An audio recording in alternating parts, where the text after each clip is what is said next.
de Janeiro has a very well-kept secret, Sítio Bulemax.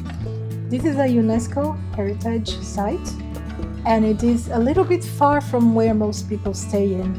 So chances are that if you're planning a trip to Rio, you probably thought of the Sugarloaf, you thought of the Christ Redeemer, and you thought of Copacabana Beach. But you might be looking for something a little bit different so that you can go and enjoy like locals or something that you might have not yet seen out there as a recommendation. So today we're going to be talking about the Sítio Bulemax, what it is to do there. And if you hang on with me, I'm going to tell you like what are the couple other attractions that you can pair it with so that you have an amazing day out in that neighborhood. The Sítio Bulemax is named after its late owner, Roberto Bulemax.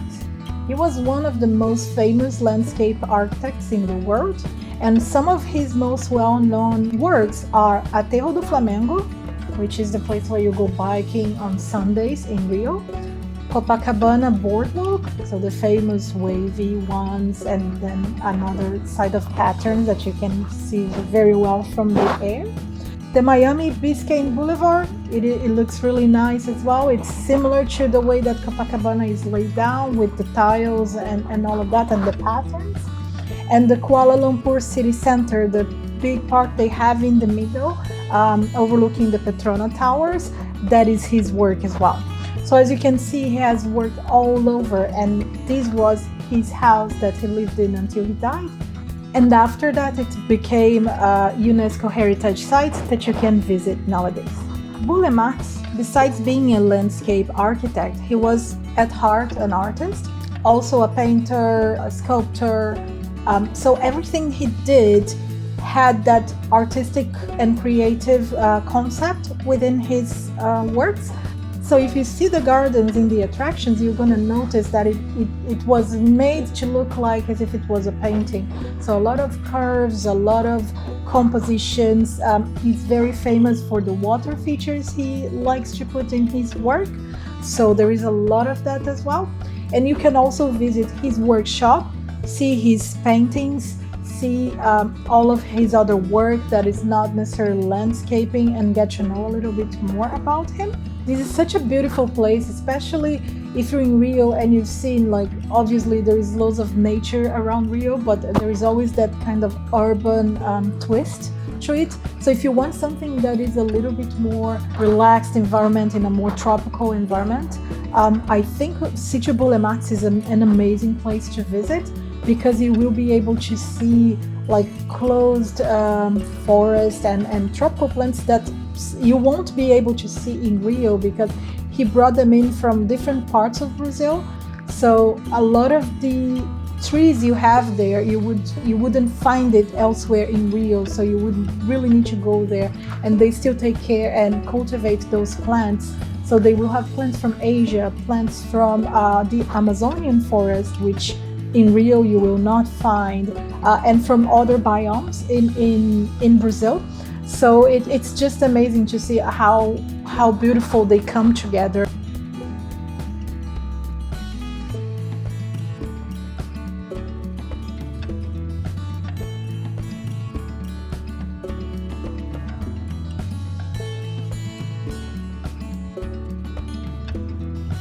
The visits over there needs to be guided, and it takes around 1.5 hours to complete the course. You need to schedule it beforehand, so you need to call them or go to their website and schedule it.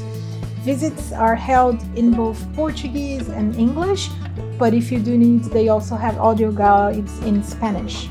The visits can only be done in the morning. I think it's from 9:30 to 1:30 in the afternoon, because in the afternoon, like later afternoon, they usually take it for garden maintenance, so they close it down for visits. But I will leave their website below, and then you can just go and check it out. They have content in English, so you can just navigate and take a look if you're interested in visiting them. Now, if you are visiting Sítio Bulemax, I would suggest you take your own water bottle. They do have fountains, but you probably just need to top up at some point. So take your own water bottle, and also take a snack with you, because they don't have any cafeterias or any restaurants in there, unless you're going to have lunch afterwards somewhere around there, like in an actual restaurant outside of the venue. And also make sure that you're wearing insect repellent, because over there is closed forest, so you will get bitten by insects. So just make sure that you are covered so that you don't, it's not unpleasant for you. And the visits now cost 10 reais, which is around $2 if you are elderly, so above 60 years old, or if you can prove you're a student, you have like a international student card or something like that, you are able to pay half price.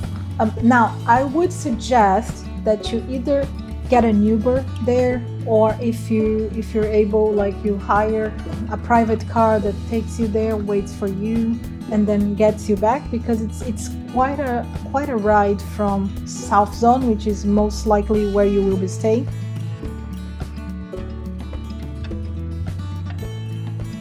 Right. But now we discussed the visit and all of that, and I told you it's like a 1.5-hour visit, and you're like, oh no, that's just too far. It's on the other side of the city, just for a 1.5-hour visit on a forest. Are you sure it makes sense? It does, because there are loads of other attractions around there that I would like to share with you, and maybe you can pair them together and visit both of them. So let's get into those. The first one that I would mention is a place called Gigoia Island. That is still far from the Sítio Bulemax, but it's on your way there. So if you're coming from South Zone, you're very likely going to pass around Gigoia Island in Barra da Tijuca. So it might make sense for you to visit probably on your way back. So after your visit in the morning, if you're coming back to South Zone, you can stop there, maybe have lunch around there. It's a small island. They have some boat tours. You can see alligators, you can see capybaras, and it's just a tiny little island in there that is really quiet in Barra da Tijuca. So that's one of the options you have. And if you're enjoying the content so far, if you're enjoying the tips that I'm giving you, please leave me a like on the video below. I would love to know what you guys are thinking. If you have comments, I'm really trying to give you more thorough information than you can usually find out there, especially in English. So it would really mean the world to me if you can let me know how you're finding it, if there are any things that you would like to see, and if I am able to, I am more than happy to make a video about it. The second option is Pedra do Telégrafo. So maybe you've seen the pictures of people like hanging on a rock and looking as if they're gonna fall off a very tall cliff, with a beautiful landscape of Rio at the back. That is it's just a play with the frames, but that place can be accessed very, very close to Sítio Bulemax. And it's a 1 hour, roughly around 1 hour hike. Half of the hike is done on like just streets. So you go up a trail in the middle of the houses, and then you go inside the actual hiking trail, and you have some very nice spots that you could see very far to the sea or to the beaches. So it's a really beautiful place. And then when you get up there, you can take those pictures.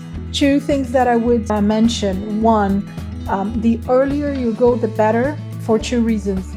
Either you will get queues to be able to take the famous picture, and also after around 2 p.m. the sun might be going down, so it's going to stop having sunshine around the area. And then if you on the way back, it's a hike in the middle of the forest, so you need to be sure that you're back at least in the houses section before nightfall, otherwise you might get lost. So just keep that in mind. And the second thing is, if you can go during a weekday, that will probably be better, because then you won't need to wait in line just to take the picture. It's a beautiful place to go. It's a 1 hour hike. And then there might be a photographer there. I think once in a while there is a photographer that knows like exactly how to frame it properly. So they would charge you a little bit. So take some cash with you if you can, so that you can pay them for taking pictures, and then they're gonna share it with you, or use your phone if you want, I believe. And the last attraction that I think it's the one that can best be paired with the Sítio Bulemax visit is to visit what we call the wild beaches around there. So there are many of them that don't have any infrastructure, so you won't have bars, you won't have bathrooms or anything like that, but they are kind of almost deserted beaches that have the forest very close to it, so you have that feeling of being in a very secluded place in a very beautiful landscape. You do need to hike as well to get there. The hike is much harder than the Pedra do Telégrafo one, and you will need to be experienced to getting there, but it seems to be like an amazing place to visit. So my recommendation to you would be to, if you're not wanting to spend a day over there, that you would go in the morning, visit as the first time that they can, like the first schedule, like around 9:30. Get the visit in, then after that go for lunch and then go to one of the beaches over there. They have Praia do Perigoso, they have Praia do Diabo, and some of the other ones that are a little bit harder to get to. So if you go during a weekday, you will really be able to have that feeling of being in a very secluded white place, which you can't get in Copacabana or Ipanema because they're urban beaches, so they are like very busy all the time. But over there you will be able to have that tropical feeling of just being in a deserted place in the middle of nowhere. So if this is something that entices you, I think a lot of people, when they go to Brazil, they think about that. That could be a great option to pair with Sítio Bullemax. These can be great options for you. And if you're not really willing to go that far away from Rio, I have this other option here that it's a very specific place, much closer to where you stay. And I also have this other one here. You can click on each of them, choose one of them. Let me know in the comments on those videos why you chose them, and I will see you there. Bye.